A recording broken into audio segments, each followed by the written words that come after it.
Tonight, Pope Francis is laid to rest at the Basilica of St. Mary Major, but just hours ago at his funeral, hundreds of thousands filled in and around St. Peter's Square to say goodbye.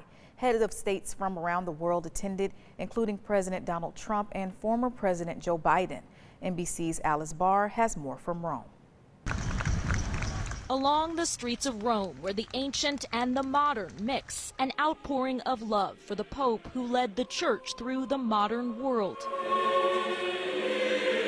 Pope Francis remembered today for his open heart and spirit of service to the people who loved him. His love for the poor was really beautiful, and his just immense humility as a pope. Some 200,000 gathered for the funeral, crowding in and around St. Peter's Square. He was such a wonderful man, and so it means a lot to be here.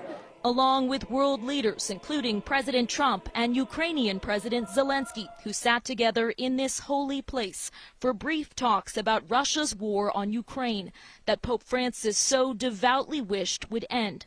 His desire to engage in the here and now, a hallmark of his papacy. I appreciate his call to action to different other leaders. Along with his willingness to break tradition to make the church more accessible. He brought more people together and treated everyone the same.